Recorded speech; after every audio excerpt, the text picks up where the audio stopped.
Hello, Internet. I'm Matt. And I'm Monster Punter. And this is the Parallax Scrolling Podcast, where we give you our perspective on video games and the news that affects them. Normally, it's been 2 weeks without us. Yeah. There's been a lot of personal stuff going on. Tons of personal stuff. Monsters had to go take care of business away from here, and I've had to help with a family member passing away. So it's been a rough couple of weeks. I had to drive a long 30 plus hours in 2 days to pick up a friend from another state. Yeah. So it's been exhausting. We've been trying to get some stuff together during the downtime, but it hasn't fully come out yet. So just a small spoiler: Matt's been working on something. He's been working on something. I'm not saying what. He's working on something. Don't be giving my stuff away. Anyhow,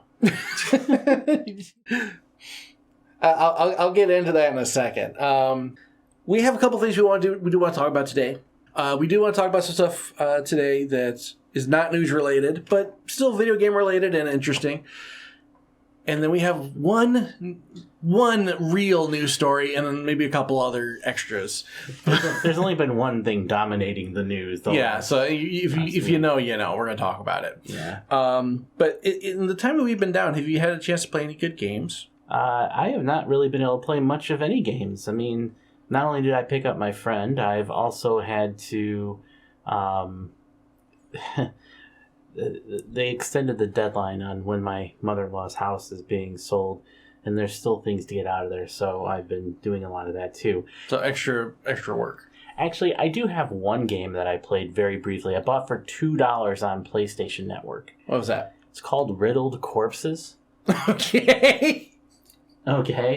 Riddled Corpses, and like the box art, I look at the box art and I'm like, what the heck is this, right? Yeah. But I looked at it because it was $2, and the box art makes no sense. I like, it's definitely there to pull like some people that are not my demographic into the game. Let me put it to you that way. Okay. But the game itself is a twin stick shooter that's actually pretty damn good for what it is. Cool. So I played that some. I got to play recently. I got to play Exoprimal. Wait, that's available right now? Yeah, it came out Friday.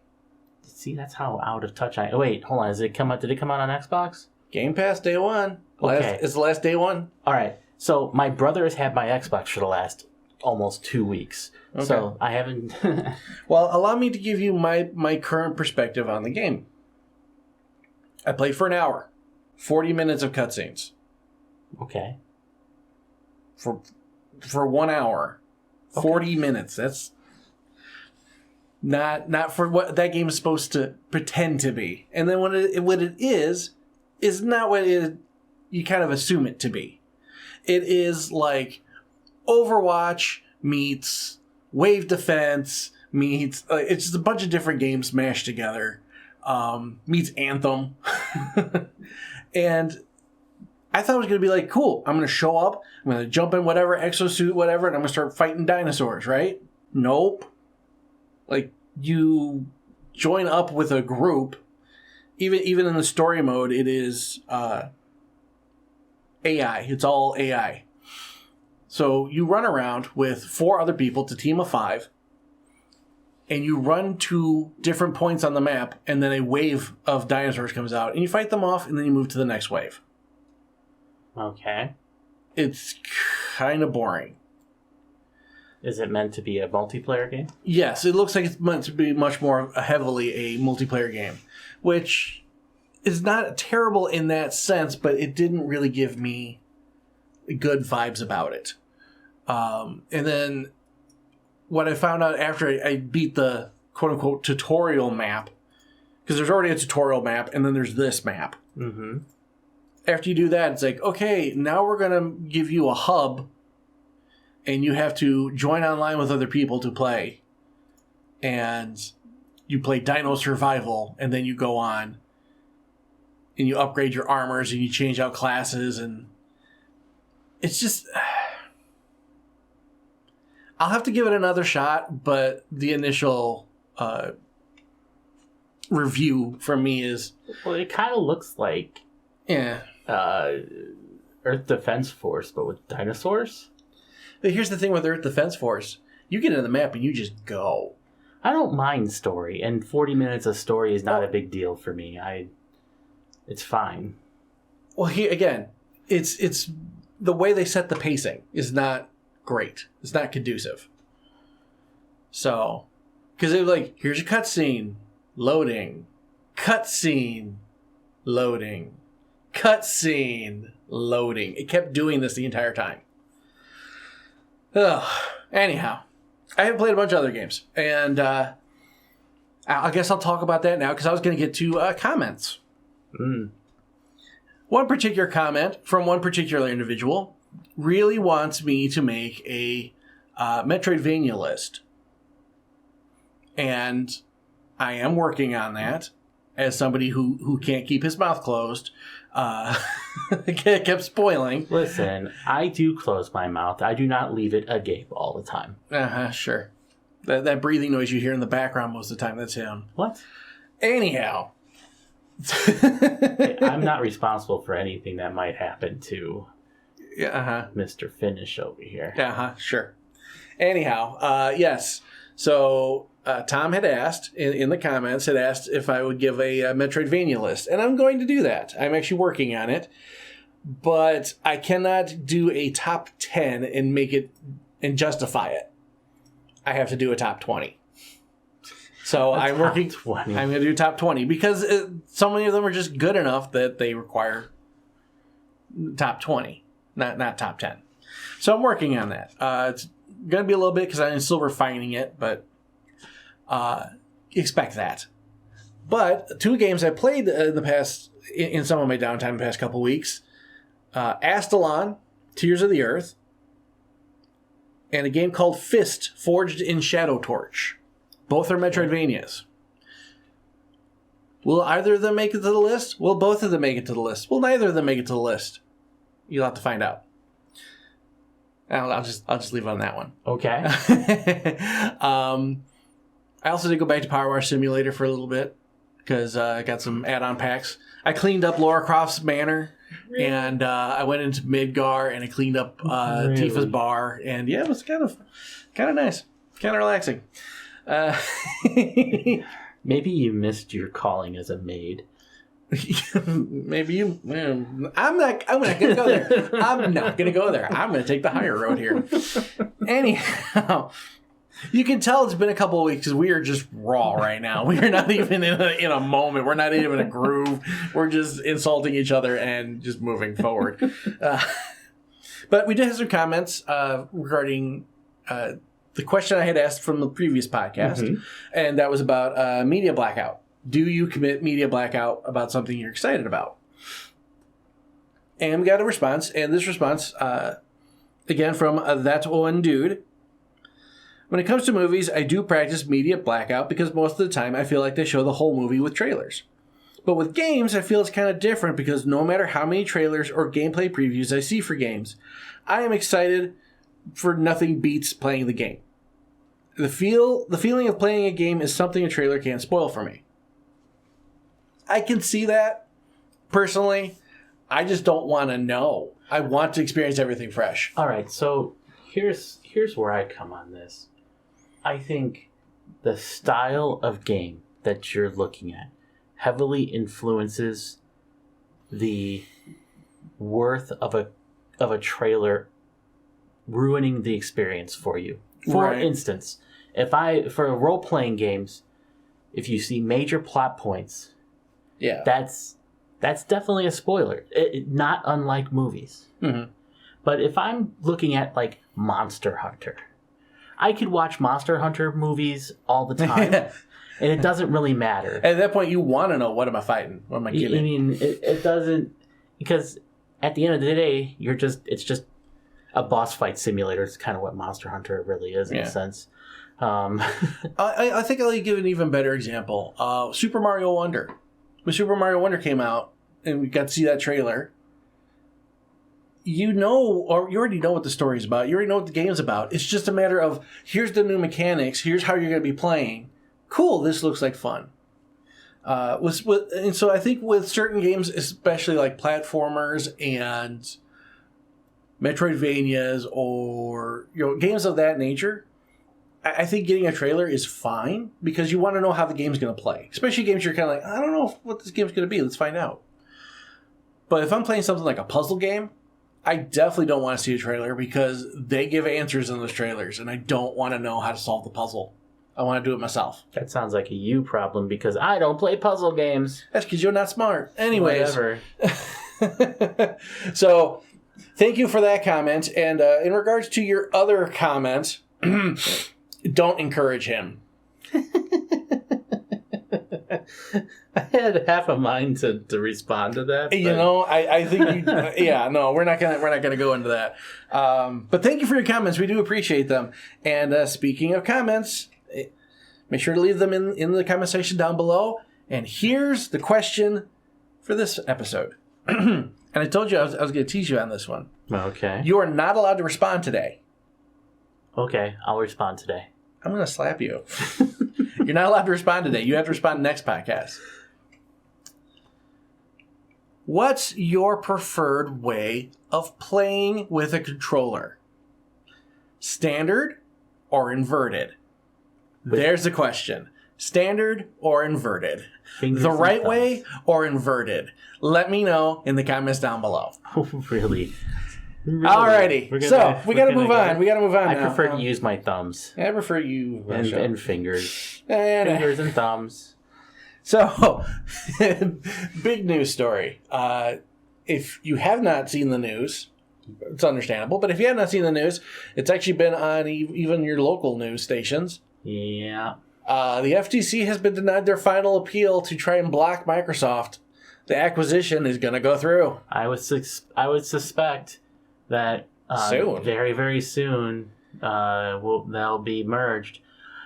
Might even be this coming week, I think. It could be, yeah. And there's still the CMA in Great Britain that has not been... They haven't ruled yet, but they're exploring ways to still close the deal and deal with the United Kingdom, Great Britain. So, well, and I kind of feel like Great Britain lost their opportunity to say anything at this point. And it's not a slight against Great Britain, but it's like you had the European Union getting involved. They had to have their big block. They tend to have a big say on what everything is. And then you have the FTC in America. It just doesn't make sense for you to now we're going to say something and get in the way. Now it just sounds like you're just being a jerk. You're not even trying to be helpful. You're just being a troll. Well, so, congratulations to Microsoft. Yeah. Boo to Bobby Kotick. That's the best thing about this whole Boot to Bobby Kotick, I think. Unfortunately, he's going to get this huge golden parachute. Somebody cut the strings on it. Man, that's the worst part of this is that he makes out. Yeah, no, it is the worst thing. But the better thing is the developers who aren't going to be mistreated by Microsoft are finally going to start getting money from me because I'll be able to start buying their products with a clearer conscience now. I take that back. I did get to play Diablo for a little bit, and I do have a hardcore barbarian named Whoops.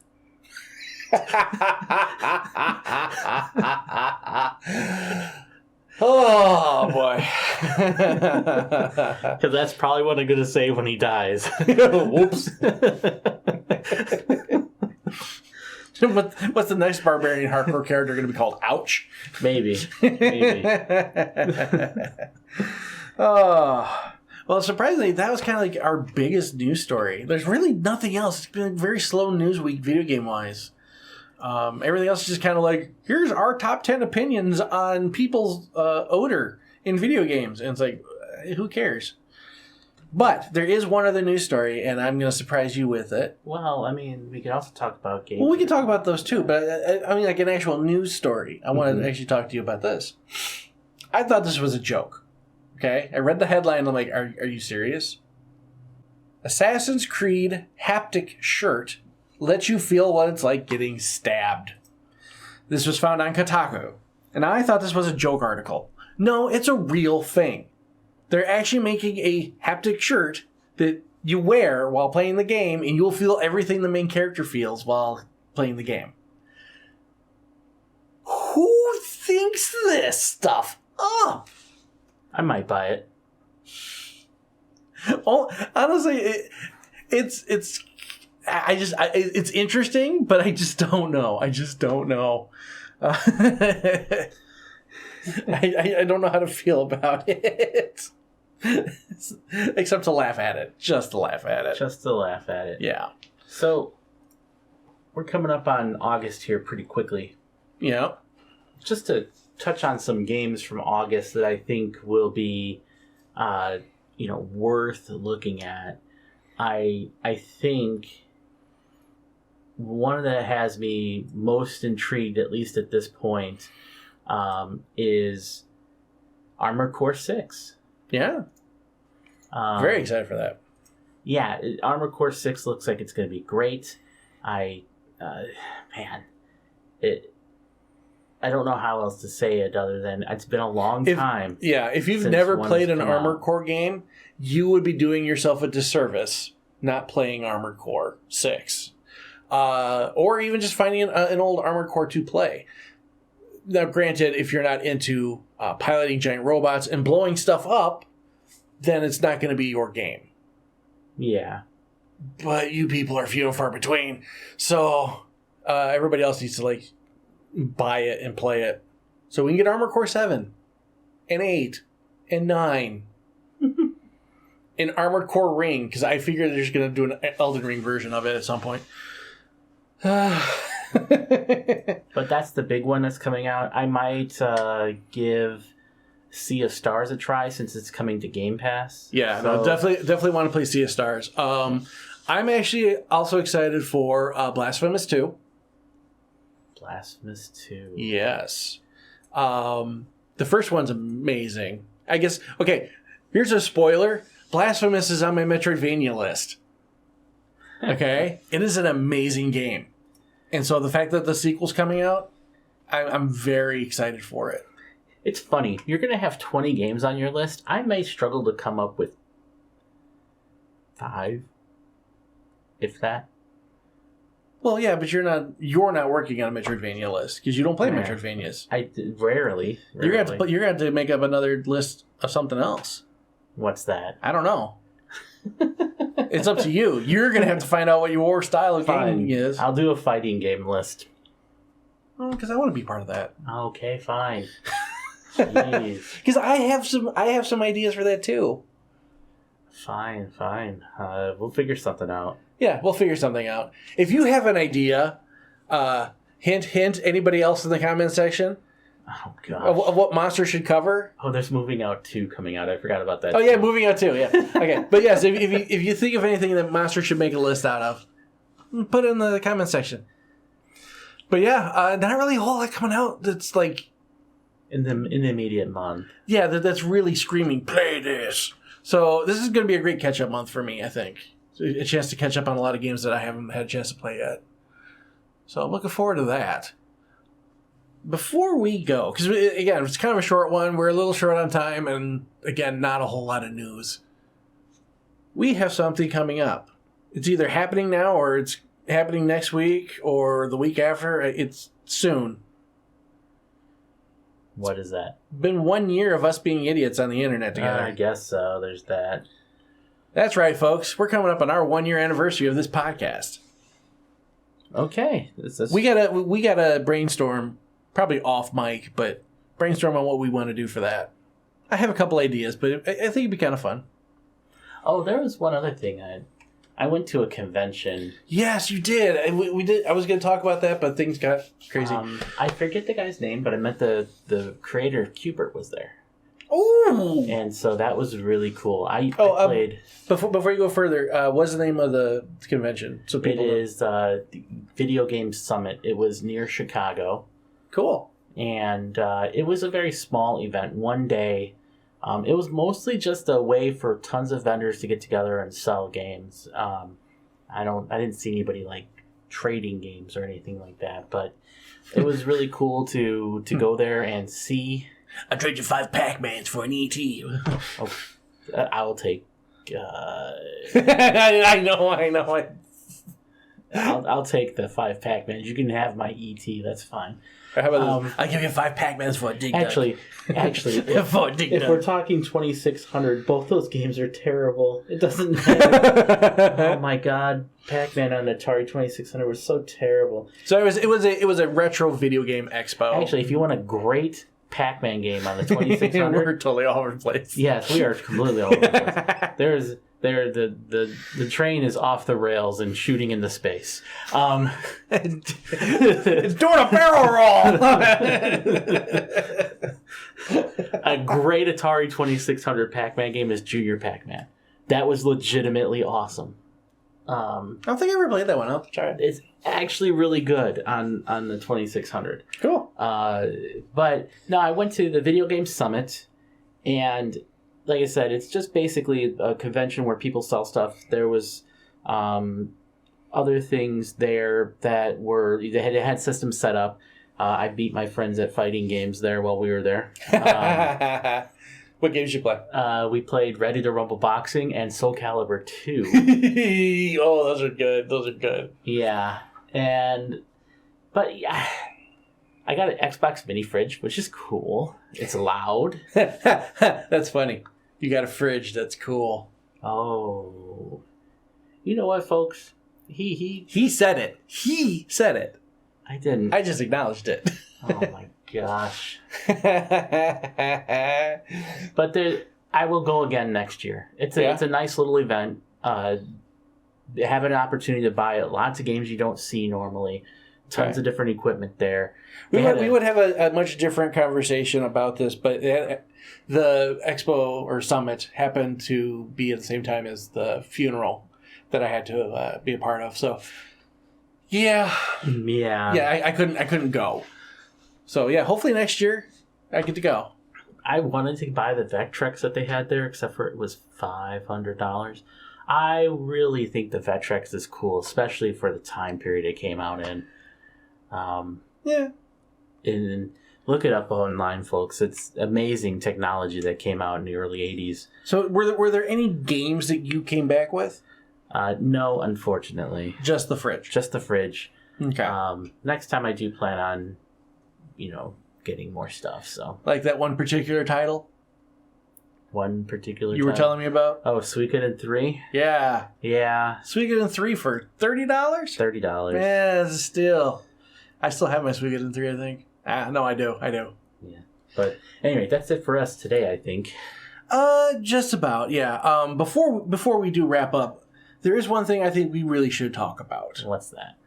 And it goes back to the summit. Okay. I think we should talk about that guy. Oh. So you met somebody at the summit. Yeah. Who was... Yeah, go ahead. Grab it. I'm trying to be careful with it. I wasn't prepared to talk about this. I think we should, though. So there was a comic book artist at the summit. Yes. I believe his name... Hickey Jr. Beliza. Yeah. I bought a comic there called Kroom, and it's actually a really well done, well made comic. I'm not even a joke. I got it for $10, so it's a little bit on the expensive side for comics, I'd say, but not really anymore. No, honestly, it looks like I'm loving this art style. I'm definitely digging this. Gonna have to read through it. Looks pretty uber violent, which is great too. But you said he had something going on about this. Yeah, there's supposed to be a video game coming out too. So there's a video game coming out for Kroom, Kroom. I'm not sure when it's coming, but I was not prepared to talk about this. That's today, right, folks. So. And so, but he said Steam. Yeah, it's gonna be So Steam. so check that out on Steam. Kroom. I'm always excited for people who are able to share their passion in other ways, not just video games, but like if you're able to share your art. I'd love to know about that too. But yeah, hopefully we'll have a 1-year anniversary podcast coming up soon. That'd be fun. Yeah. All right, we're getting out of here. Thank you guys so much for listening. We do appreciate you. Have yourselves a fantastic day, week. Enjoy your games. We'll see you in the next one. Take care. Later.